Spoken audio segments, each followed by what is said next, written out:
In this video, we'll be looking at the process of how to make a stylized spellbook.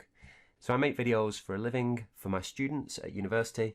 These videos are a bit more creative and a bit more random, having fun and trying to figure out how to do stuff that I don't normally get to do. So this is the Book of the Dead, and I plan to do a few more in this series, different kinds of stylized spellbooks. I've decided to do the first one is the Book of the Dead. The process we're going to take to create this asset is to start the blockout in Maya, go to Zbrush to make the sculpt, retopologize that Zbrush Sculpt in 3D coat, and then texture it in Substance Painter.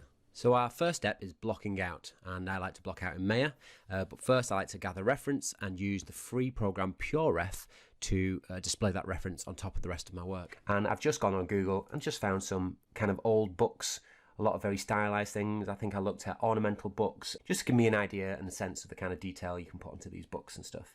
So the first thing I do is go into Maya and block out the shape in the book, and I want this really chunky, so this is really stylized. I'm kind of thinking World of Warcraft, maybe a little bit more detailed than that. Now I must stress at this point that I didn't plan this tutorial in a detailed sense, so I have no concept art for this book. I don't really know what it's going to end up looking like. All I know is that I want it chunky, I want it stylized, I want it to be about the Book of the Dead, and roughly I know that I want it to have some nice big heavy straps so it looks secure, a lock, some thick edges, and in the center there you can see I've placed a kind of a shape that I know that I want to be sculpted into something, possibly a skull, and as it turns out it is a skull, but I didn't really know what that was going to look like at this point. I was just placing those items in, preparing this model for ZBrush. So as I'm going through this model, placing the different elements, I'm thinking about how these are going to be divided in ZBrush, what kind of shape I'll need roughly to work on in the sculpting phase. So just remember that if you do subdivide stuff in ZBrush, the shape of that thing will kind of shrink and smooth off. So if you want something to stay sharp, then you need to add some restraining edges, some loops in Maya, and that'll keep those edges nice and sharp. So now I've got my stuff exported from Maya, and I've put it into ZBrush and separated it onto individual subtools so it's easier to work with. And now I'm just having a look at some of my skull reference so that I can begin sculpting the center shape. And again, I don't really know what it is that I'm going for at this point. I just know that I want some sort of skull, though I might change it. I was thinking also I could do this one as like a book of zombies, like a Necronomicon or something like that. Some sort of maybe book of poisons or something like that. So I was going back and forth here, and I didn't just want a straight up skull as well, so I wanted some skin on this skull. So once I was happy with the general shape of the skull, I duplicated that skull, expanded it a little bit, and then I could sculpt that into some skin strands. And I've also put an eyeball in at this point as well, so I can try and figure out how I want to do those eyelids. And you'll see that I go back and forth with this quite a lot. So we'll get some teeth in here. Always put the teeth in separately, makes it so much easier to duplicate and change positions. And then let's get rid of the eye and put some nails in here to make it look like some sort of kind of maybe book of like sacrifice rituals or something like that, you know. So let's leave that for now and start working on some of the other elements of this book. The main border to the skull, and I'm just sculpting in the general shapes of some of the designs that I might want to have. So I could remove these completely, but it just gives me an idea. It's kind of like drawing on top, a sketch stage. And then quickly just adding some of the folds into this leather. This is always a fun stage, adding these kind of twists and folds. Obviously this is an old book, maybe handmade, and I want to overemphasize that roughness of the leather. Okay, so I had a short break here, and when I came back to it, I decided I couldn't figure out what I really wanted from this by just sketching in ZBrush. So I took a screenshot of what I had, went into Photoshop, and just spent 20 minutes just drawing out a really rough sketch of what I wanted this to look like. This really improved my workflow. I could have kept on hammering at the sculpting and not getting anywhere. By just jumping into Photoshop and doing a quick paint over, it really cleared my vision up for what I wanted this to look like. Just don't be afraid to take a few steps back, to pause, have a look at some new reference, have a look at some other things, maybe even on ArtStation, and just start again basically. Sometimes you can lose hours and hours trying to make something work that's never going to work, when you could have much better results by just taking a few steps back or going to an earlier stage in your file and starting from there. This next stage, I'm starting to flesh out some of the shapes that I want on the metal items, and I do this by drawing out and masking out an area and extracting that and then sculpting them up into the hard shapes that I want.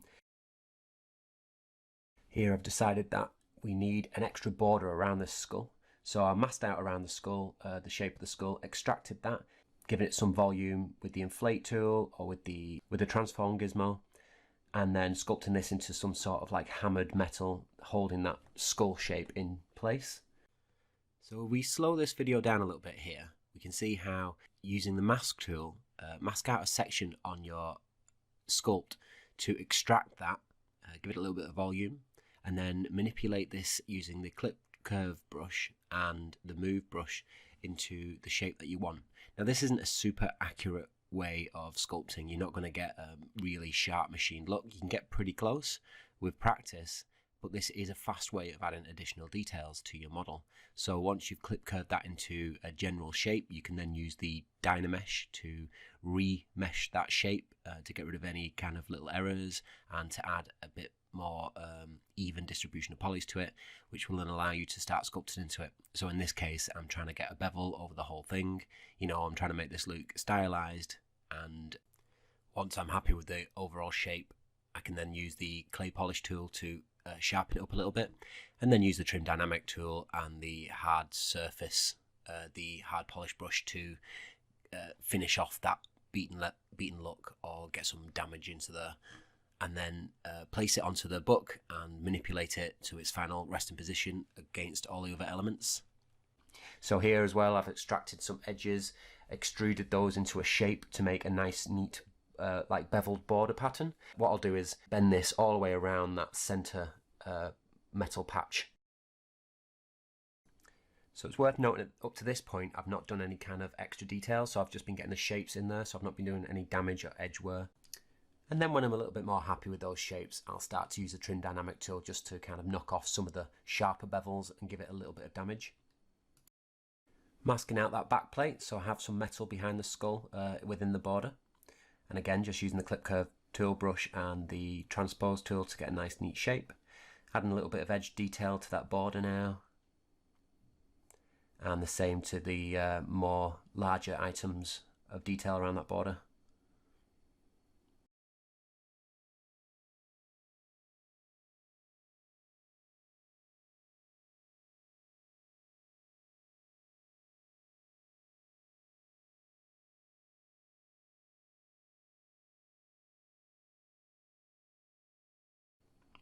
Masking out some of the back pieces on that back plate to add a little bit more detail, some extrusion detail, so I'll mask that out and then using the transform brush just pull it forwards a little bit. Just helps to settle in some of those details that I've already put on there. So at this point I'm going to go over some of them larger items of metal, and I want them to look like really old worn metal and have like a hand beaten look, and to do that I will use the trim dynamic brush and the hard polish brush just to massage in little circles all over the metal bits that I want to look beaten to create this hammered look. And then you can even go and use the clay polish tool or the clay polish button just to crisp up all them details a little bit more. So it's really a fast process and I use it quite a lot in my sculpting. At this point I'm going to go over this with a second pass with the leather sculpting. I really enjoy this stage, and I normally just bunch up that leather around where any of the metal kind of intersects it, is pushing against it, and I want this leather to look ill-fitted and kind of twisted. I'm going to be making this so it looks like patches of leather all sewn together. So with the orb cracks brush I'm going to go over this and just draw in those different patches of leather that I want, and just make little circles where I'm going to put stitches in eventually. So once I've drawn up the cracks to separate the different areas of leather, I'm just going to go over it again with the clay build-up brush, just making some more dense areas, some more padded looking areas, those twists of the leather and the folds of the leather in to make it look more organic and realistic. So to create the stitch, I'm just going to draw out a little shape in the place that I need it to be. Now you can even do that with IMM brush, draw out a cube. You can extract some masked area and then massage that into shape.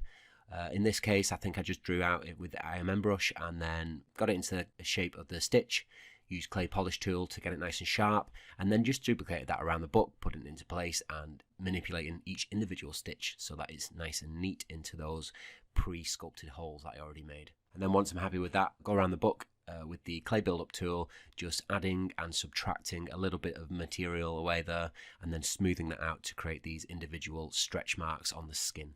This part of this process of creating this book is probably the most lengthy part of the process. It's the most enjoyable. This and the texturing side of it are probably the two most enjoyable parts of doing this book, but they can become a bit lengthy and a bit tedious, and it's just going over each individual part of it, masking those the detailed areas out, and subdividing or dynameshing to add more resolution to sculpt with, and just neatening this up, and mainly using the trim dynamic brush, the hard surface polish brush. The orb crack brush is really good with the dam standard, polishing it up and getting it nice and neat. To create the illusion of pages in the book, I've used the orb cracks brush to draw lines up and down the face and the side of the book, and I've used different settings for this, so different strengths and different thicknesses of the brush, because I don't want this to be a super neat. I want it to be an old rough handmade book, so I want to give the exaggerated illusion that there's different kinds of pages in there. Different thicknesses of the orb cracks brush does that quite nicely, and then you can also use the clay polish tool just to sharpen that up a little bit. Also, make good use of the deformations palette. Here on the little lip that sticks out the side of the pages, I've just drawn in the shape of the pattern on that, and then what I do is mask the cavities, and then using deformation I'll inflate that a little bit just to create that padded look. It's a really fast and effective way of getting the look I want. Now I'm just doing the final details on the metalwork and the skull. This is just putting in chips, little pock marks and like scratches and stuff like that. So here is another technique of using the deformation tools. So for this lock, I want it to look like there's plenty of work detail on here. So I'm just going to go around the entire lock in symmetry and just draw in, using the masking tool, just a nice little pattern around the whole lock. It doesn't have to be super detailed. And then go to the deformations tool and just negatively inflate that pattern. This gives a fairly decent engraved look. And then we can go over that with the trim dynamic brush and the clay polish brush, just adding in a little bit of damage and a little bit of details and neatening it up a little bit.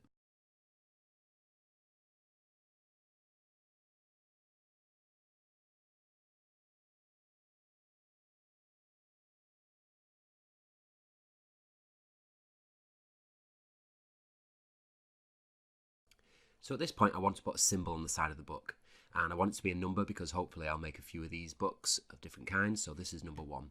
So I'd simply illustrate the pattern or the symbol in Photoshop, and I want that to have a black background with white symbol or white text.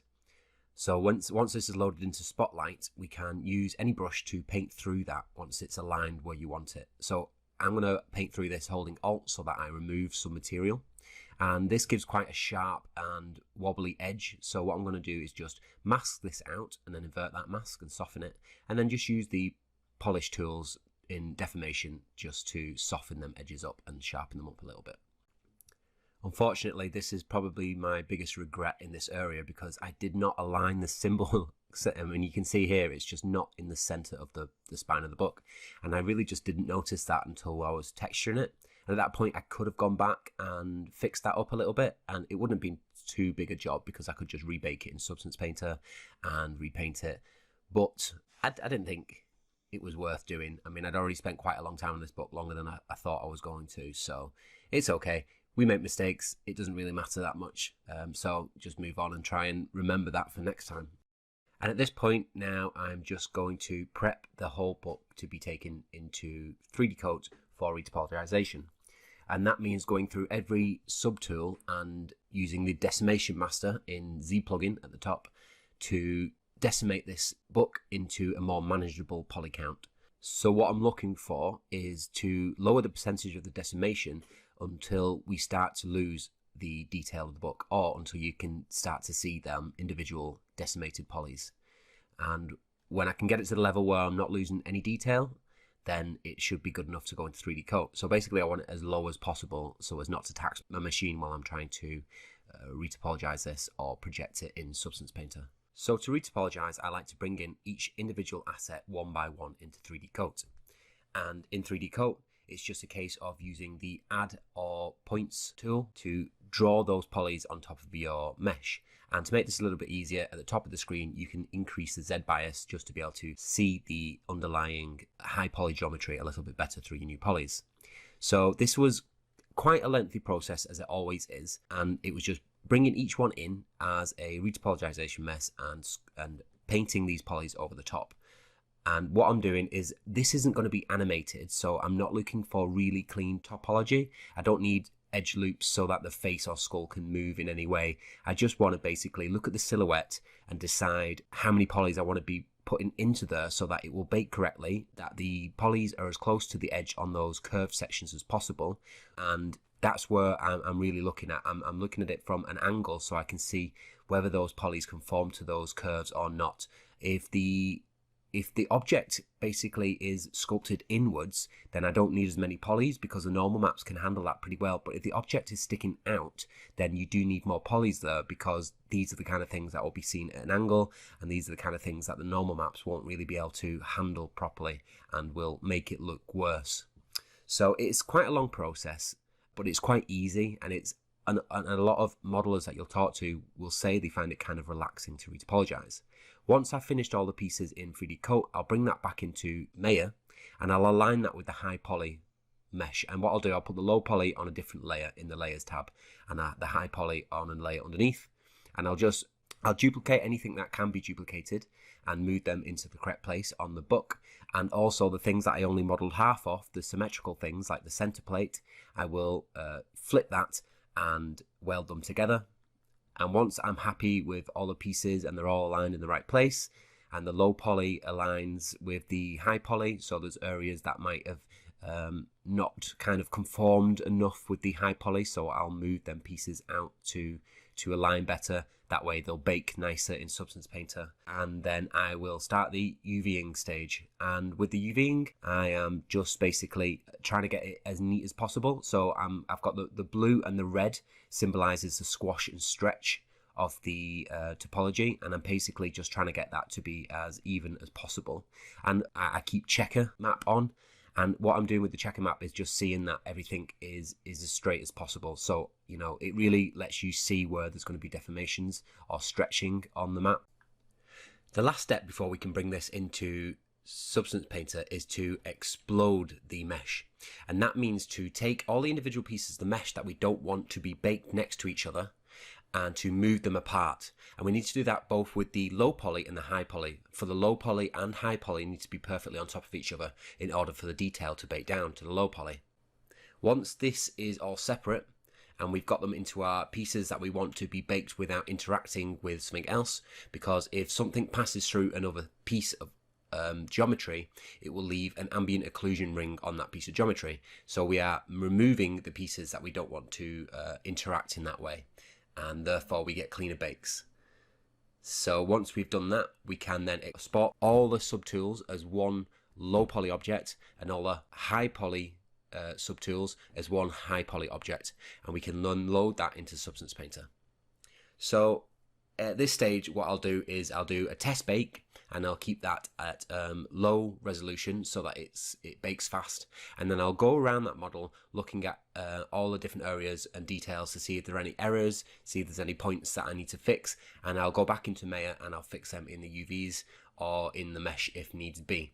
And this normally takes a couple of times back and forth until I'm happy with the results.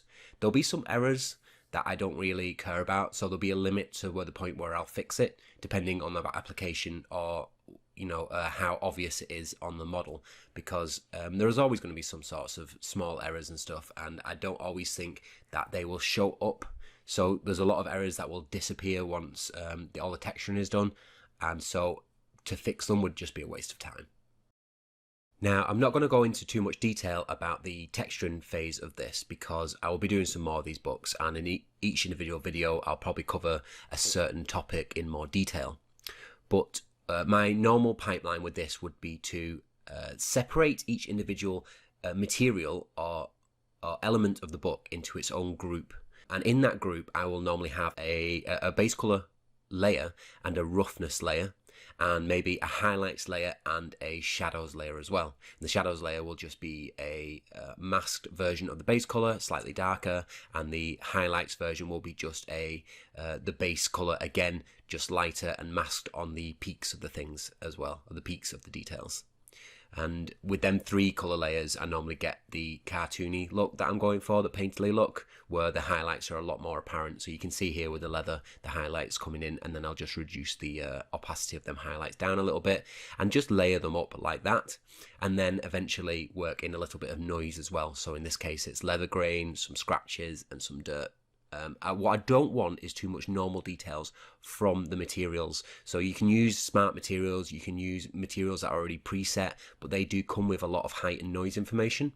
And as this is kind of I guess a kind of an Overwatchy style, and I also have a lot of information in my sculpt, I don't want to over complicate it and make it too noisy with extra normal detail.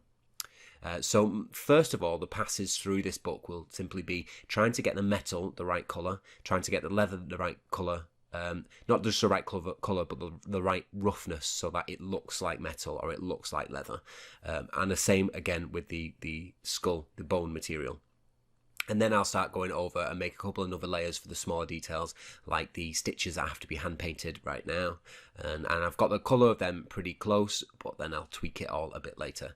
Once all the colours are done and all the roughnesses are done, I'll go over those individual groups and tweak the colours of them. And sometimes it might be tweaking the colour, sometimes it might be tweaking the noise and the roughness, putting some grunge maps into the roughness layer. And also I'll want some kind of gradient of the color as well, so I will hand paint in some of the shadows a slightly different color. So for example, the book leather is like a purpley color, and I'll paint blue around the corners just to give a little bit of variation so it doesn't look too flat. And this is just about going back and forth through these different layers and making these colors work with each other. So once I get this blue or the purple in, it might be too close to the blue or purple of the metal, so I'll find that I'll have to tweak the colour of the metal again just so that it contrasts a little bit, because what I want is it to be readable. I don't want it to be too busy and for the individual forms to be unreadable in that. After I've done that, the last phase is to add an emissive channel and an emissive group and just paint in the details. This is a fun part. So I want the logo to glow, the symbol to glow, and I also want some sort of glow coming from the cracks in the leather and around the skull. So it kind of seems a bit more ominous. And I've picked like a blue glow for this because it's the Book of the Dead and I want it to feel cold and lifeless. And because I've added that emissive channel, when I come to bake out these maps, I'll get a black and white map for that emissive. So it'll just be black where there is no glow and white where there is meant to be a glow. And I can plug that straight into the correct channel in Marmoset.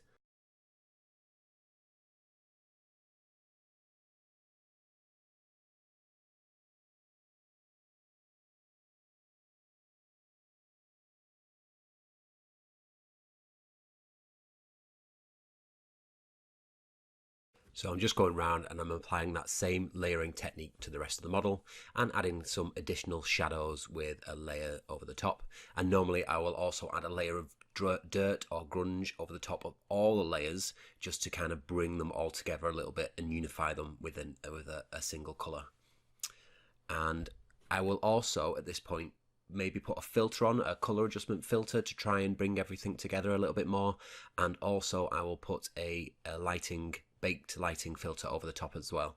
And this takes a little bit of adjustment, but it's really good for this style of book, this stylized type asset. And it just bakes in some of them lights and allows you to add a little bit more contrast, so a little bit more shadow to the grooves and a little bit more contrast to the peaks of the details. Then once this is baked out, I'll bring it into Maya again, apply the material so I can have a look at what it looks like together and duplicate any of them things that needed to be duplicated, and then position it ready to go into Marmoset. I will not go over detail of what I do in Marmoset in this video. But basically my process is to import the mesh, import the material, and set up a few lights. And this will normally be basically a fill light and an edge light and maybe some sort of glow underneath. And these I will set to varying colours. This just helps add a little bit of contrast and helps add a little bit of mood as well. So I really enjoyed doing this, and I hope you liked watching this video. And if you want to see more and see more details, I'm going to be producing some more books around this vibe. And I will also, I think, make a few more videos that are challenges rather than just straight up tutorials, so you can see my thought process for a lot of stuff like that. So please like and subscribe, and if you have any suggestions for things you would like to see in future videos, then please leave them below. Thank you.